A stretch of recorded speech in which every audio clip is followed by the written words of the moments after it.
Brittney Griner made her seventh appearance in a Moscow courtroom this morning. Lawyers for the wrongfully detained WNBA star reportedly called in an expert who testified that the state's examination of her vape cartridges was illegal. Griner will return to court on Thursday for closing arguments. One of her lawyers told Reuters the trial should be over, quote, very soon. It all comes as ongoing talks between the White House and the Kremlin continue on a potential prisoner swap. Last week, the U.S. offered to release imprisoned Russian arms dealer Viktor Bout in exchange for Griner, as well as Paul Whelan, who's currently serving a 16-year sentence on alleged espionage charges. In response, the Russians said they also want the release of another Russian national, a convicted murderer, though the administration dismissed that counteroffer as, quote, bad faith. One person who's been actively calling on the government to negotiate this swap for months is Trevor Reed, who knows a thing or two about being a Russian hostage. He was held prisoner by the Kremlin for 3 years before being freed this past April. Joining me now is former U.S. Marine Trevor Reed. It is a pleasure to have you on. Thank you so much for doing this. I've been looking forward to talking with you. And I want to just get right to one of the things that you said.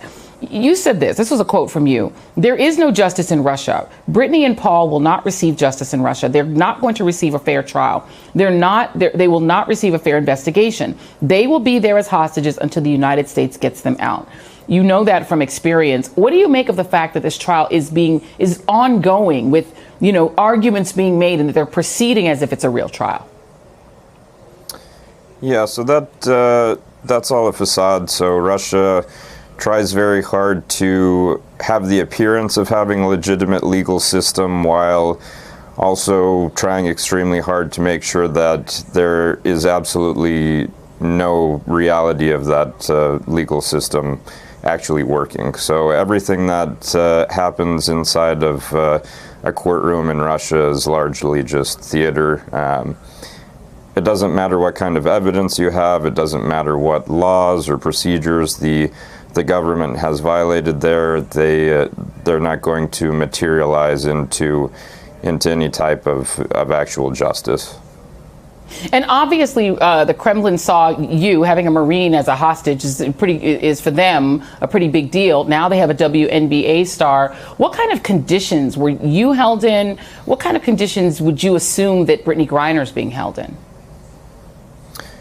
Across the board in Russia, conditions are obviously terrible, especially for Americans. You're kind of caught off guard by those types of conditions. So, I mean, I was in, certain cells, certain prisons where the cell looked like something that you would see out of a movie about, a prison in the Middle Ages. So if you've ever seen the movie Braveheart, there's a scene in there where he's in a dungeon in the Middle Ages in England, and I lived in cells that looked exactly like that. It's pretty shocking for anyone from the West or from a modern civilized country to see, and especially to be forced to live in those conditions. And I know that you became very ill, that, your situation remained very precarious until you were negotiated out by the Biden administration with your family, really pushing them to do that. And I'm going to play this. I would normally not make you have to listen to this. I'm sorry to my audience as well. I want to have you listen to the former president of the United States talking about Brittney Griner and her detention. Take a look. She knew you don't go in there loaded up with drugs. And she admitted it. I assume she admitted it without too much force because it is what it is. And it certainly doesn't seem like a very good trade, does it? He's an absolute one of the worst in the world, and he's going to be given his freedom because a potentially spoiled person goes into Russia loaded up with drugs. It took a president to get you out. It's going to take a president, what you've said, it's going to take a president to get Brittney Griner and Paul Whelan out. In your view, what might it do to Brittney Griner's situation to have the former president of the United States attack her publicly? I'm obviously not qualified to really answer that. I'm not an expert, but, my opinion on that is that this deal is not just a swap for Brittney Griner and Viktor Bout. This also involves Paul Whelan, who is a United States Marine Corps veteran. He's a combat veteran. He's been in prison for 3.5 years, and he is sitting there in prison with charges that are completely fabricated, and he is innocent. So I think that should also be considered, whenever you're talking about these types of deals. And we know that there is a third American there. His name is Mark Fogel. He's been in a Russian prison for more than a year now. He's 61 years old, a teacher who lived and worked in Russia for nearly a decade. When you were there, was it ever communicated to you that your jailers saw you as a bargaining chip of some kind, or did they communicate with you at all?